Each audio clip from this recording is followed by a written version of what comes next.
Hello, I'm Jay Ogilvy, and I'm here with Rodger Baker to talk about China.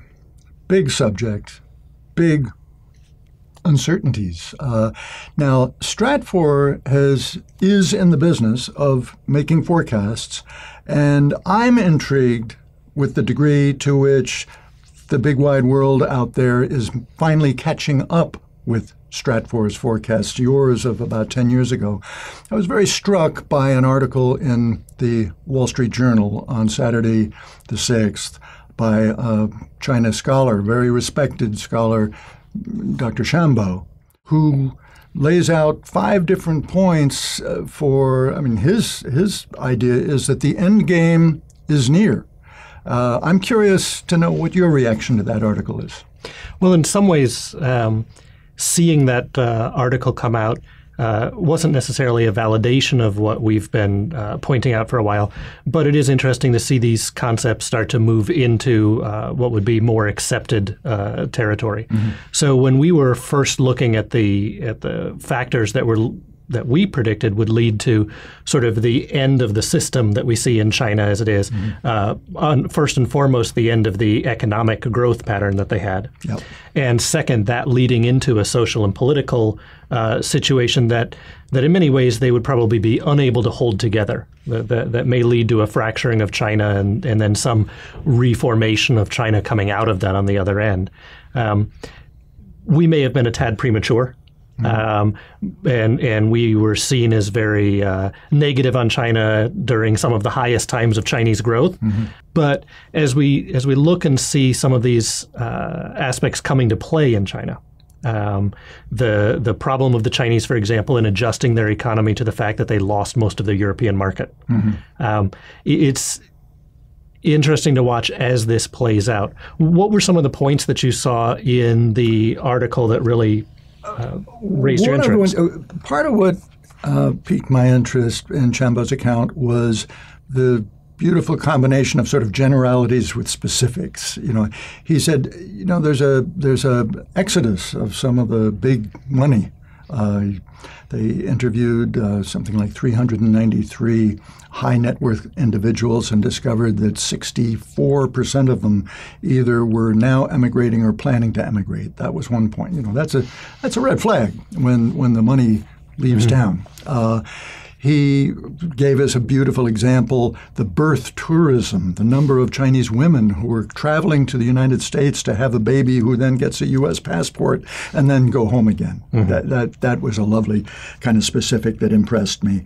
He describes the woodenness of a lot of top Chinese officials who seem to be just going through the motions and not really believing the Holy Writ anymore.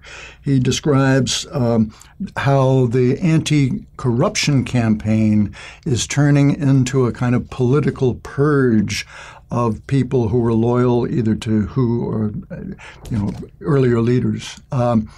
So this combination of specifics I thought was very impressive from a man who is a major China scholar. Now, on the other side, what I cannot help remembering is how you, many others through the 90s kept kind of saying they can't keep maintaining this 10% GDP growth year after year after year. It seems clear to me that the significance of the third-party plenum in the fall of 2013 was to acknowledge that the traditional growth model that has worked for 30 years is now obsolete. And they really do seem to be turning. Can they turn the ship in time and far enough? That's the question. And what I see in favor of the new leadership is that the traditional Chinese fear of chaos, right? Luan. I'm probably not pronouncing that correctly. You can get the pronunciation right.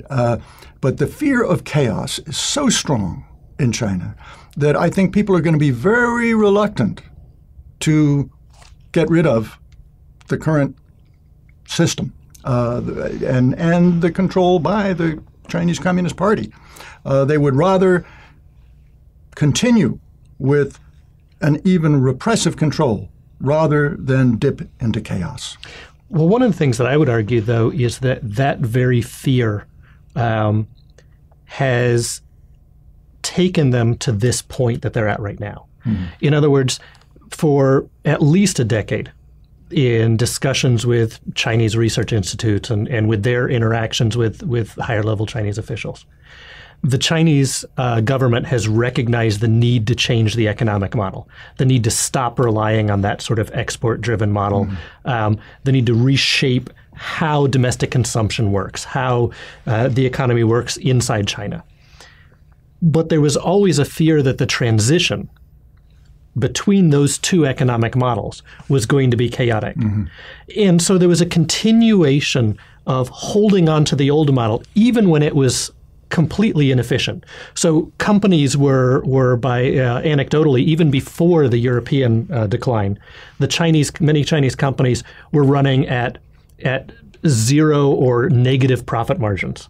But they were continuing to run and continuing to operate because of the fear of what change would mean. And they could continue to run as employment agencies. Exactly. Yeah. And I think that's been one of the problems of the government. One of the things, if I were to look for something, and I don't know whether it's positive, but look at it as the anti-corruption campaign is also about massive re-centralization of power. Yeah. So while the Chinese profess market forces, what they're talking about actually is a very strong consolidation of central leadership.